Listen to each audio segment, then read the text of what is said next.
चलो ध्यान दो ध्यान दो ध्यान दो, स्टार्ट करते हैं। Okay, so your new chapter is structural organisation in animals. ठीक है, यूनिट का मेन कंटेंट कल मैंने आप लोग को बता दिया। यूनिट में mainly you have to study the structure of frog, morphology as well as anatomy. Unit में आप लोग को फ्रॉग का external structure means morphology study करना है एंड फ्रॉग का इंटरनल स्ट्रक्चर एनाटॉमी स्टडी करना है। बिफोर दैट कल ही मैंने आपको बताया कि हम लोग पहले डिस्कशन करेंगे about the which topic, animal tissues. ठीक है,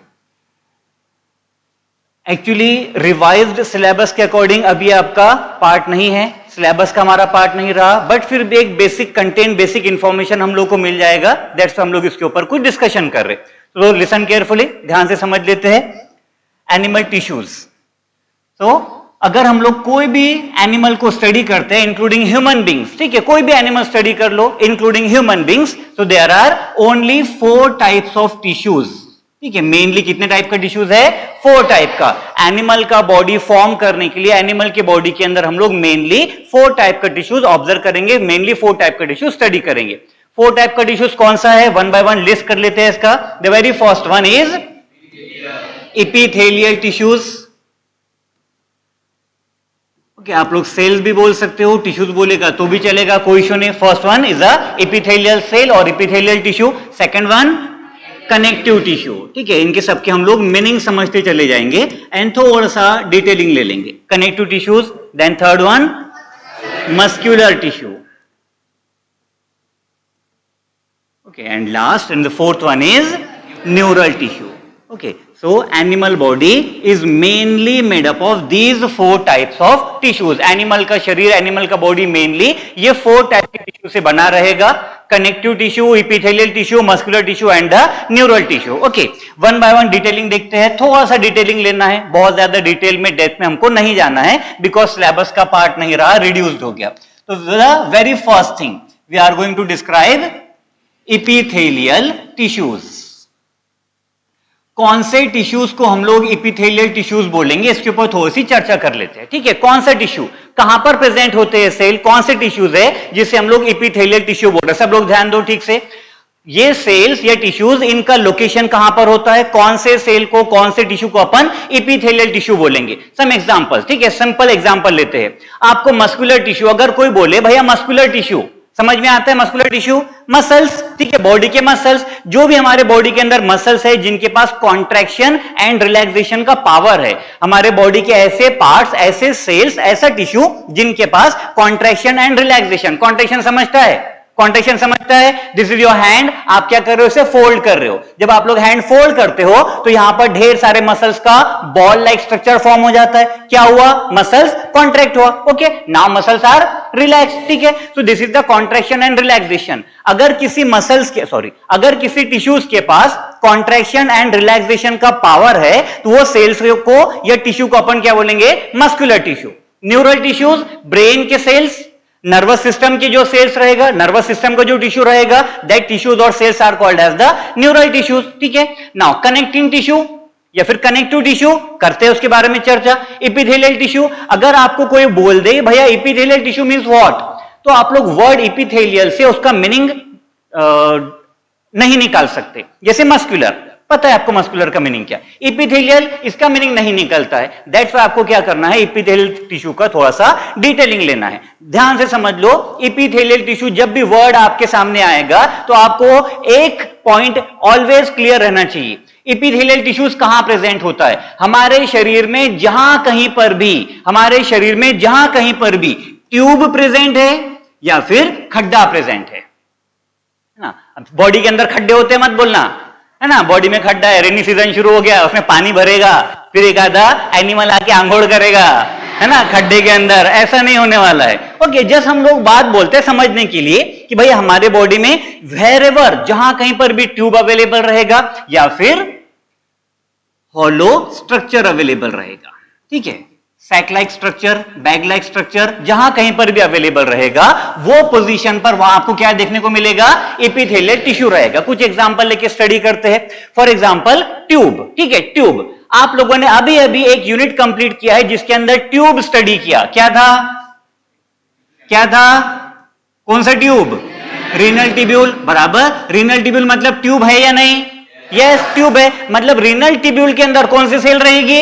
एपिथेलियल सेल। आगे समझ में? Then one more thing, this is the blood vessel, है ट्यूब, ब्लड वेसल मतलब ट्यूब। तो ये ब्लड वेसल के अंदर यहां पर जो सेल्स अवेलेबल रहेगा, दीज सेल्स, ठीक है, यहां जो सेल्स अवेलेबल रहेगा ये सेल कौन सा? Epithelial cell. लंग्स के बारे में बात करते हैं, suppose this is our lungs, ठीक है, ये क्या हमारा लंग्स है। हमारे लंग्स के अंदर ढेर सारे small bag like structure, sac like structures होते हैं, more than 300 millions, more than 300 millions lungs के अंदर छोटे छोटे बैग लाइक स्ट्रक्चर्स होते हैं। और ये बैग इनर साइड से कैसे है? हॉलो है। हॉलो मतलब पोकल, ठीक है, इनर साइड से हॉलो होता है। मतलब ये सेल्स, यहां पर जो सेल्स अवेलेबल रहेगा इसमें भी क्या है? Epithelial cell. समझ में आ रही है बात? तो लिसन केयरफुली, हमारे शरीर में जहां भी ट्यूब रहेगा, जहां कहीं पर भी पाइपलाइन रहेगा, या फिर जहां कहीं पर भी सैक रहेगा, वहां पर जो सेल्स अवेलेबल रहेगी वो सेल्स कौन सी? Epithelial cell. समझ में आ गया? क्लियर हो गया? Mouth, oral cavity, buccal cavity जिसे हम लोग बोलते हैं, जहां पर आप लोग बाइट प्लेस करते हो, चीविंग करते हो, ठीक है, this is the buccal cavity, oral cavity. है ना खड्डा? है कि नहीं? अरे बोलो, खड्डा है, ठीक है। कौन सा टिश्यू रहेगा? Epithelial tissue. समझ में आ रहा है? ओके। लीवर, लीवर के पास में कुछ पाइप्स होते हैं, लीवर के पास में कुछ ट्यूब होता है। ट्यूब के लिए दूसरा वर्ड क्या बोलते हैं अपन?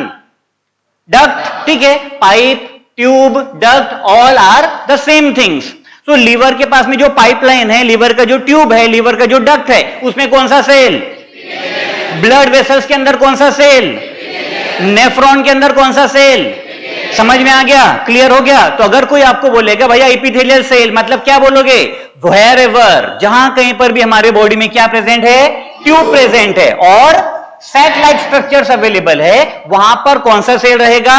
Epithelial cell. क्लियर हो गया? एपिथेलियल सेल्स और epithelial tissue. First thing clear. Now second location, epithelial cells का और एपिथेलियल टिश्यूज का सेकंड लोकेशन। पहला लोकेशन समझ में आ गया, कहां पर है? ट्यूब्स के अंदर, ठीक है, पहला location inside the tube. Okay, now second location समझ लो, एपिथेलियल टिश्यूज और कहां पर हो सकता है? एपिथेलियल टिश्यूज का सेकंड लोकेशन, सेकंड पोजीशन क्या होती है? Epithelial tissues are present at the outer side. कहां प्रेजेंट होता है? Outer side. Okay, outer side को और थोड़ा सा स्पेसिफाई करते हैं और थोड़ा सा क्लियर करते हैं।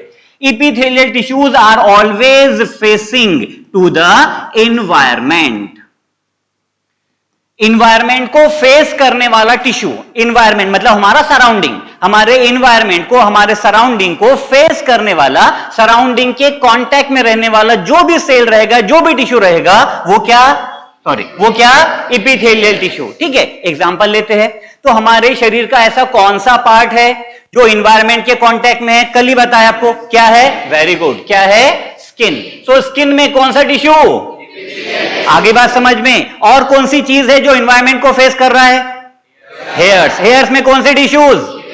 क्लियर हो गया? समझ में आ गया? टू लोकेशंस, दो लोकेशन होता है एपिथेलियल का, यही दो लोकेशन है। अदर देन दिस और कुछ लोकेशन नहीं हो रहेगा एपिथेलियल टिश्यूज का। So epithelial tissues are the tissues which are located, epithelial tissues are the tissues which are located either in the tube और फेसिंग टू द इन्वायरमेंट। फिर से, epithelial tissues ऐसे टिश्यूज होते हैं जिनके पास में दो लोकेशन पॉसिबल है। First location present in, second thing facing to environment. So the tube, sorry, the tissues, the cells which are present in the tube और facing to the environment, they are called as epithelial tissue. समझ में आया?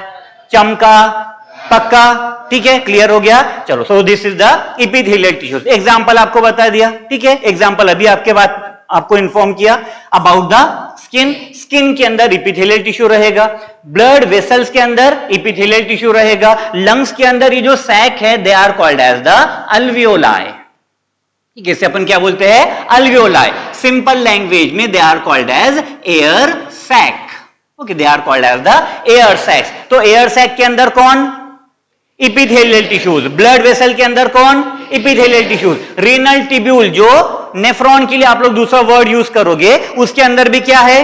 Epithelial tissues. Clear हो गया, समझ में आ गया। हमारे शरीर में जितनी भी ग्लैंड्स है, हमारे शरीर में जितने भी ग्लैंड्स है, और वो ग्लैंड के पास में अगर पाइपलाइन है, ग्लैंड्स के पास क्या है, पाइपलाइन है, मतलब ट्यूब है, तो उसमें भी क्या रहेगा, इपिथेलियल टिश्यूज। अब देखो एक पॉइंट क्लियर करता हूं आपको। हमारे शरीर में दो प्रकार की ग्लैंड्स होती है, बहुत सारे लोगों को पता है। Human body is generally made up of two type of glands. हमारे बॉडी में दो प्रकार का ग्लैंड होता है। फर्स्ट वन पढ़े आप लोगों ने, exocrine gland. Second one endocrine gland. So exocrine gland का मीनिंग और एंडोक्राइन ग्लैंड का मीनिंग क्या होता है, ऐसा ग्लैंड जिसके पास अपना मटेरियल रिलीज करने के लिए, सिक्रीट करने के लिए ट्यूब अवेलेबल होता है। ठीक है, फॉर एग्जांपल हमारे पास में सलाइवरी ग्लैंड प्रेजेंट है। सलाइवरी ग्लैंड का पोजीशन क्या है, कहां प्रेजेंट होता है सलाइवरी ग्लैंड, माउथ में। ठीक है, salivary gland is present inside the mouth. Salivary gland क्या सिक्रीट करेगा, वेरी गुड, क्या सिक्रीट करेगा, सलाइवा। तो सलाइवरी ग्लैंड सलाइवा को सिक्रीट करने के लिए यूज करता है pipeline. This is the pipeline, this is the tube. ये ट्यूब की सहायता से सलाइवरी ग्लैंड से सलाइवा बाहर निकलता है। समझ में आया, सलाइवरी ग्लैंड क्या प्रोड्यूस कर रहा है, सलाइवा। जब सलाइवा को रिलीज करना है तो सलाइवरी ग्लैंड क्या यूज करेगा, ट्यूब यूज करेगा। ट्यूब मतलब डक्ट। ठीक है, तो ऐसी ग्लैंड जिनके पास अपना मटेरियल सिक्रीट करने के लिए, the glands which are having tube और डक्ट, ऐसा ग्लैंड जिनके पास अपना मटेरियल सिक्रीट करने के लिए ट्यूब है या पाइपलाइन अवेलेबल होता है, all such glands are called as exocrine gland. समझ में आ गया। लीवर, लीवर के पास में भी क्या है, ट्यूब है या फिर डक्ट अवेलेबल है, means liver is a exocrine gland. समझ में आ गई बात, क्लियर हो गया। तो एक्सोक्राइन ग्लैंड के पास में क्या होता है, ट्यूब होता है। मतलब एक्सोक्राइन ग्लैंड का जो ट्यूब है, ये ट्यूब के अंदर कौन सा tissue, very good, epithelial tissue. आगे बात समझ में। दूसरे टाइप का ग्लैंड कौन सा है, एंडोक्राइन ग्लैंड। एक्सोक्राइन का अपोजिट, एक्सोक्राइन का opposite. First thing, exocrine gland has tube, this glands are tubeless. इनके पास में ट्यूब अवेलेबल नहीं होता है, मतलब इनके पास में पाइपलाइन नहीं रहेगा, इनके पास में डक्ट नहीं रहेगा। That's why they are called as tubeless gland. क्या बोलोगे, ट्यूबलेस ग्लैंड। ओके, ट्यूब के लिए दूसरा वर्ड क्या है, डक्ट। क्या बनाओगे फिर, डक्टलेस। आगे बात समझ में क्लियर हुआ।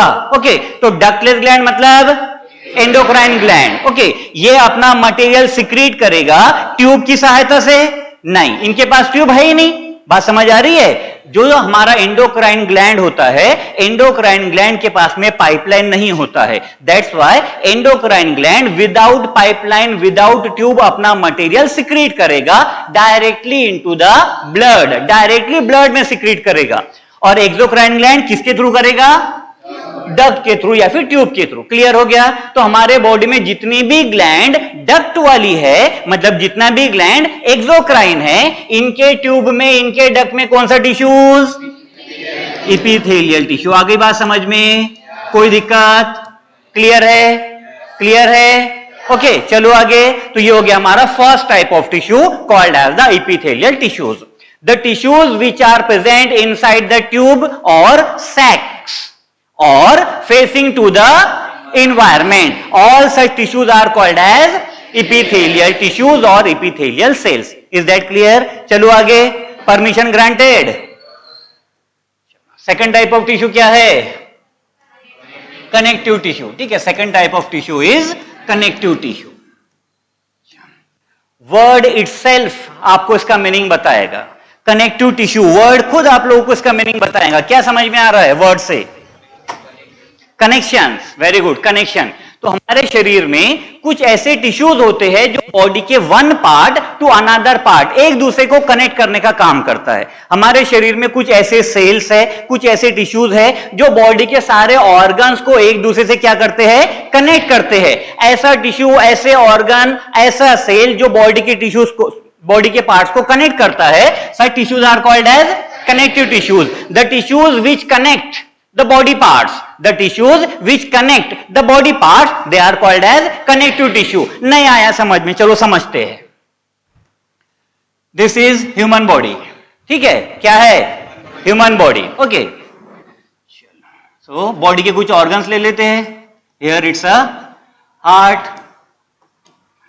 किडनी, अभी ब्रेन यहां पर आ रहा है, कभी कभी नीचे आ जाएगा, है ना, तो कई बार भी कुछ भी ड्रॉ कर देते, doesn't matter. Here it's a stomach, legs, okay, all these are the body parts. ठीक है, नाउ लिसन केयरफुली। हम लोगों ने फूड मटेरियल खाया, खा लिया, पक्का, ओके, फूड मटेरियल कहां पर है?